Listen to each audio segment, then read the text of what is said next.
"The Daily Mail, sir," said the constable. "The issues of July 27th, 28th, 29th and 30th." Bray took the papers in his hand, glanced at them and tossed them contemptuously in the wastebasket. He turned to Walters. "Sorry, sir," said Walters, "but I was so taken aback. Nothing like this has ever happened to me before. I'll go at once." "No," replied Bray sharply. "Never mind. I'll attend to it." There was a knock at the door. Bray called "Come!" and a slender boy, frail but with a military bearing, entered. "Hello, Walters," he said, smiling. "What's up? He stopped suddenly as his eyes fell upon the divan where Fraser Freer lay. In an instant he was at the dead man's side. "Stephen!" he cried in anguish.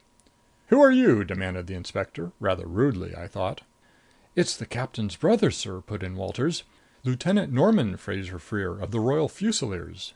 There fell a silence. "A great calamity, sir," began Walters to the boy. I have rarely seen anyone so overcome as young Fraser Freer. Watching him, it seemed to me that the affection existing between him and the man on the divan must have been a beautiful thing. He turned away from his brother at last, and Walters sought to give him some idea of what had happened. "You will pardon me, gentlemen," said the lieutenant. "This has been a terrible shock. I didn't dream, of course. I just dropped in for a word with him, and now " We said nothing. We let him apologize, as a true Englishman must, for his public display of emotion. "I'm sorry," Bray remarked in a moment, his eyes still shifting about the room. "Especially as England may soon have great need of men like the captain. Now, gentlemen, I want to say this. I am the chief of the special branch at the Yard.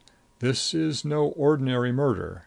For reasons I cannot disclose, and I may add for the best interests of the Empire, news of the captain's tragic death must be kept for the present out of the newspapers. I mean, of course, the manner of his going. A mere death notice, you understand, the inference being that it was a natural taking off." "I understand," said the lieutenant, as one who knows more than he tells. "Thank you," said Bray. "I shall leave you to attend to the matter as far as your family is concerned. You will take charge of the body. As for the rest of you, I forbid you to mention this matter outside." And now Bray stood looking, with a puzzled air, at me. "You are an American," he said, and I judged he did not care for Americans. "I am," I told him. "Know anyone at your consulate?" he demanded. Thank heaven I did.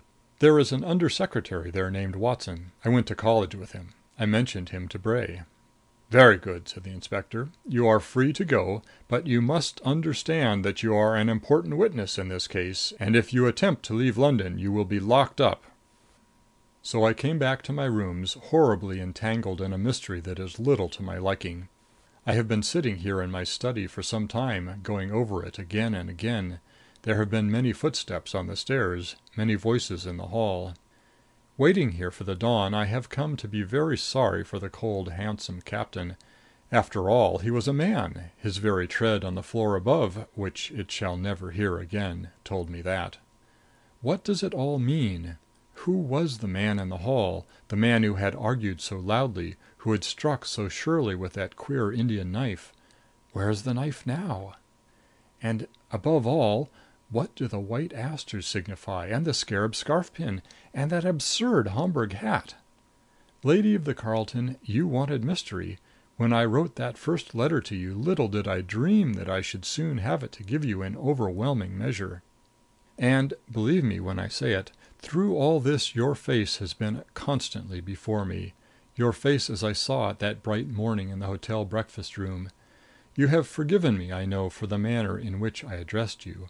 I had seen your eyes, and the temptation was great, very great. It is dawn in the garden now, and London is beginning to stir. So this time it is good morning, my lady. The Strawberry Man. End of chapter 3.